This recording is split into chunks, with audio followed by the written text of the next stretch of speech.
दोस्तों, आप जहाँ कहीं भी हैं वहाँ आपको पब्लिक स्पीकिंग करने के मौके मिलते रहते हैं। कई बार आप पब्लिक स्पीकिंग को जब आपको पब्लिक में स्पीकिंग करना आता है तो आप इसको एंजॉय करते हैं।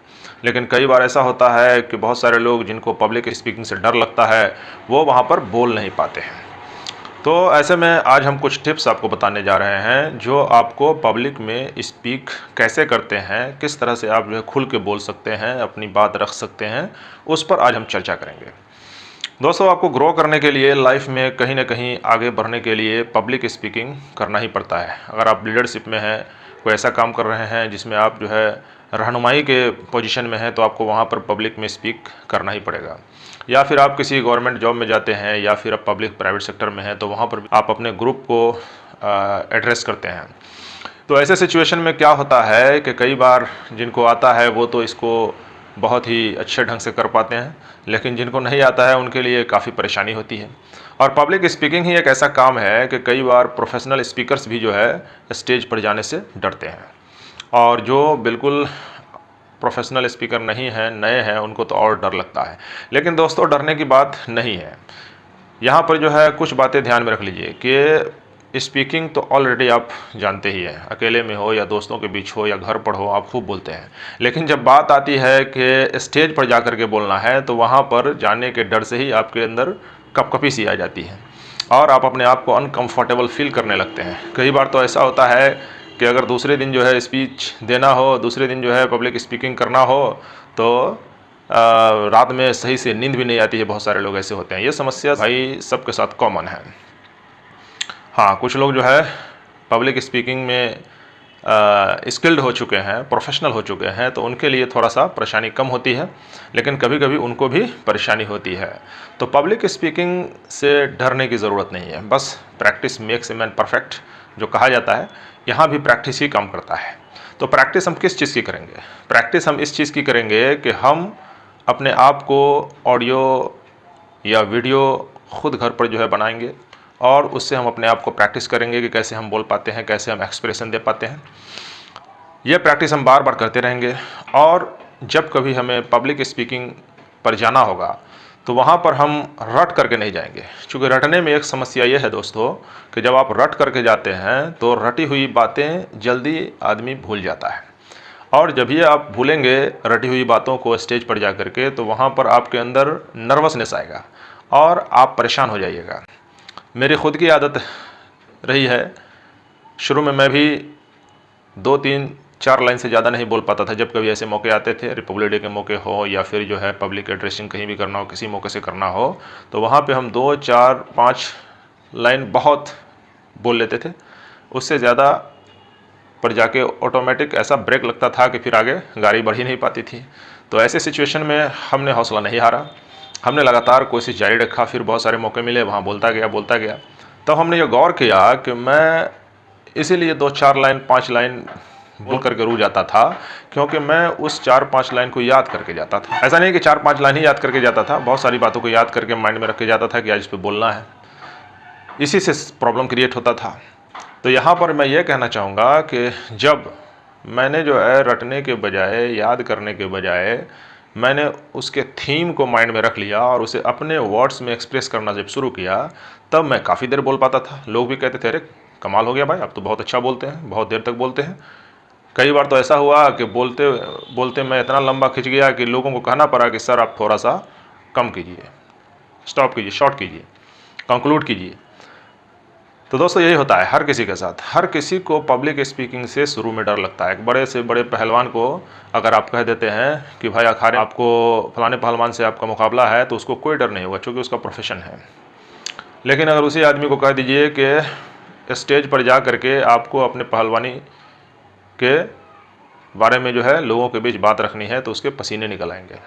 तो ऐसा होता है, ये साइकोलॉजिकल फिनोमेना है जो हर किसी के साथ कहीं ना कहीं प्रॉब्लम क्रिएट करता है। लेकिन दोस्तों, आप कहीं भी आप लीडरशिप में आना चाहते हैं, जब कभी आप कामयाबी की ओर बढ़ते हैं तो आप लीडरशिप की ओर जाते हैं। लीडरशिप की ओर जाने का पर्पस है कि आप अपनी जो है टीम को आगे की ओर लेकर जा सकें।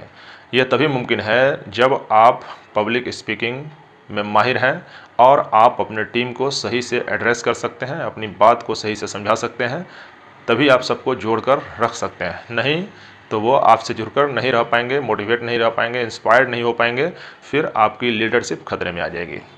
तो ऐसे में आपके लिए ज़रूरी है दोस्तों कि पब्लिक स्पीकिंग के लिए आप प्रैक्टिस करें, और आप जो है इसके लिए थीम तैयार कर सकते हैं कि आपको जिस टॉपिक पर बोलना है उसका थीम माइंड में तैयार कर लीजिए और उसे अपने शब्दों में, अपने लफ्ज़ों में जो है एक्सप्रेस कीजिए।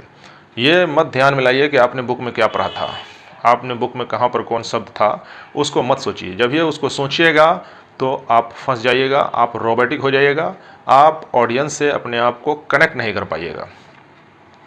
ऑडियंस आपसे तभी कनेक्ट होंगे जब उनको लगेगा कि सामने वाला जो बोल रहा है उसमें उसकी अपनी बात कितनी है, क्योंकि ऑडियंस बहुत जल्दी डिफ्रेंशिएट कर लेते हैं कि इसमें इनकी बात कौन है और इन्होंने जो रट के बोला है वो बात कौन है। तो इसलिए आप अपनी बात अपने अंदाज में रखिए। भले ही आपने ढेर सारा स्टडी किया हो, बहुत सारी बातें आप पढ़ के गए हों, बहुत सारी बातें जो है से आपने दिमाग में लेके वहाँ पर जो है स्पीच देना शुरू किया है, लेकिन उसको हमेशा याद रखिए कि आप अपने वर्ड में बोलिए। जब आप अपने शब्दों में बोलेंगे तो ऐसा लगेगा कि आपकी बात ऑडियंस पर असर कर रही है और ऑडियंस भी आपसे जुड़ जाएंगे, वो काफ़ी देर सुनेंगे।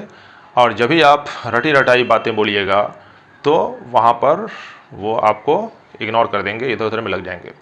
दूसरी बात यह है कि कहा गया है कि लोगों से उस अंदाज में बात करो जिस अंदाज में वो समझते हैं। तो वहाँ पर जब कभी आप बोलने जाते हैं स्टेज पर तो आप चूँकि बुक को रट के गए हुए हैं, बुक को पढ़ के गए हुए हैं, तो वहाँ पर जो है दिमाग में आप बुक वाला जो है थीम लिए हुए हैं, जिसकी वजह से क्या है कि आप डिफ़िकल्ट वर्ड यूज़ कर देते हैं। कोई ज़रूरी नहीं है कि जो डिफ़िकल्ट वर्ड आप यूज़ कर रहे हैं वो डिफ़िकल्ट वर्ड आपके ऑडियंस भी जानते हो। तो जब कभी आप देखिए कि आपकी ऑडियंस दाएं बाएं देख रहे हैं, उबासी ले रहे हैं, तो समझ जाइए कि आपके जो वर्ड्स हैं वो थोड़ा डिफ़िकल्ट हैं और वो उनके पल्ले नहीं पड़ रहा है। क्योंकि उनके पल्ले पड़ता तो वो जो है इंटरेस्टेड होकर के उसको सुनते। तो लोगों से हमेशा जो है आसान और सिंपल शब्दों में जो है बात कीजिए। उसके बाद अगली बात आती है कि आप एग्ज़ाम्पल के साथ समझाइए, उसको कनेक्ट कीजिए। क्योंकि एग्ज़ाम्पल मेथड है ना, वो गज़ब का मेथड है।